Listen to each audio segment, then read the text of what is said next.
Hello दोस्तों। आप सभी का स्वागत है इंटरनेशनल अफेयर्स में। अगर आपने चैनल को सब्सक्राइब नहीं किया है तो अभी सब्सक्राइब करें और बेल आइकन को दबाना ना भूलें। तो आइए शुरू करते हैं।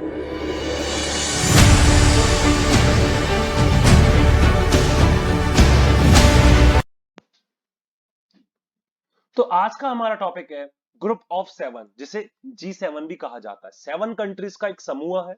ये एक इंटर गवर्नमेंटल पॉलिटिकल फोरम है जिसमें कौन कौन सी कंट्रीज आती है? Canada, France, Germany, Italy, Japan, United Kingdom and United States. इसके अलावा यूरोपियन यूनियन भी है। ये क्या है? यूरोपियन यूनियन यूरोप की कंट्रीज का एक समूह है। ये as a non enumerated member present है, मींस ऑब्जर्वर है, परमानेंट मेंबर नहीं है यहाँ पर। बात करें, ये जो 7 कंट्रीज है ये वर्ल्ड की सबसे ज्यादा एडवांस्ड इकोनॉमीज है, आईएमएफ के द्वारा, इंटरनेशनल मॉनेटरी फंड के द्वारा, और सबसे ही ज्यादा लिबरल डेमोक्रेसी से ये क्या फॉलो करते हैं? ये प्लूरलिज्म और रिप्रेजेंटेटिव गवर्नमेंट को फॉलो करते हैं। इसका मतलब क्या है प्लूरलिज्म का मतलब? जब साथ में अलग अलग स्टेट्स, अलग अलग ग्रुप ऑफ पीपल को एग्जिस्ट कर सकते हैं एक कंट्री में, तो उसे अपन प्लूरलिज्म कहते हैं।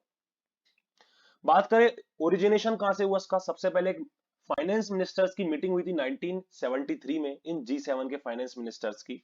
और अगर बात करें कौन कौन से इश्यूज इस G7 ग्रुप में डिस्कस करे जाते हैं, तो स्पेशली किस पे डिस्कशन होता है? ट्रेड पे, सिक्योरिटी पे, इकोनॉमिक्स पे और क्लाइमेट चेंज पे।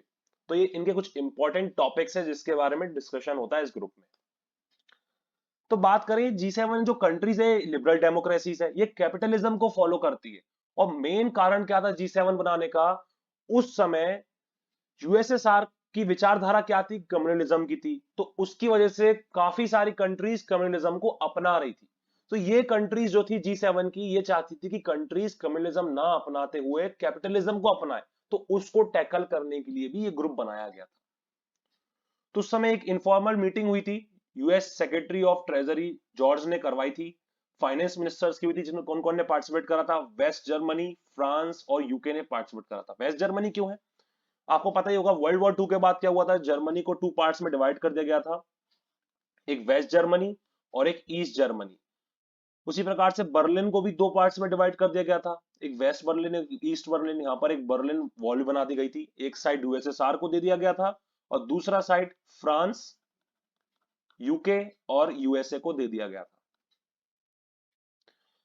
तो अगर अपन बात करें, काफी बार कहा गया है कि हमें G7 का एक्सपांशन करना चाहिए। मींस कुछ और लीडिंग डेमोक्रेसीज है जो रूल बेस्ड डेमोक्रेसी को फॉलो करती है। मींस ऐसा नहीं कि सिर्फ नाम की डेमोक्रेसी है, तो उनको भी हमें इस ग्रुप में डालना चाहिए, काफी इंपॉर्टेंट रहेगा वो भी।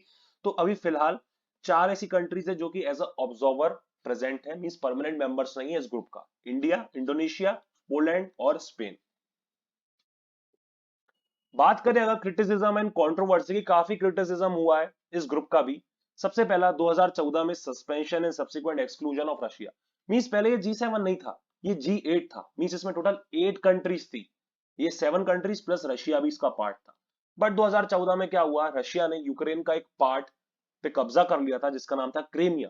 क्रीमिया पार्ट पे उसने कब्जा कर लिया था। इस वजह से ये सातों देशों ने रशिया को इस ग्रुप से निकाल दिया। अब इस ग्रुप से किसी भी देश को निकालने के लिए सबकी सहमति होना जरूरी है। तो इन सातों देशों ने अपनी सहमति बिठाई और फिर आखिरी में रशिया को निकाल दिया। 2015 का प्रोटेस्ट, 2015 में लगभग 7,500 लोगों ने एक प्रोटेस्ट करा था जब G7 की मीटिंग चल रही थी। और उसी बिल्डिंग के बाहर प्रोटेस्ट करा था कि G7 बिल्कुल भी किफायती नहीं है। अलग अलग चीजों पे आप डिस्कशन तो कर लेते हो पर उसे इंप्लीमेंट नहीं कर पा रहे हो, तो क्या मतलब है उस चीज का? 2018 में Trump conflict over tariffs and Russia. अब 2018 में क्या हुआ? ट्रंप ने टैरिफ्स बढ़ा दिए इन्हीं कंट्रीज पे जो कि G7 का पार्ट है।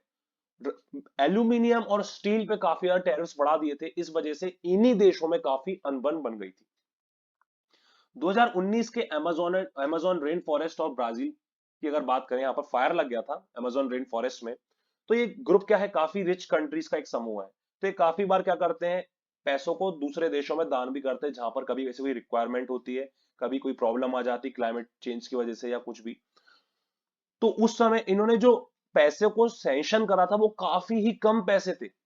जिस प्रकार से वहां पर डिस्ट्रक्शन हुआ था rain forest, Amazon rain forest में फायर की वजह से, तो काफी कम इन्होंने पैसों को सैंक्शन करा था। इस वजह से भी इनका काफी ज्यादा क्रिटिसिज्म हुआ था।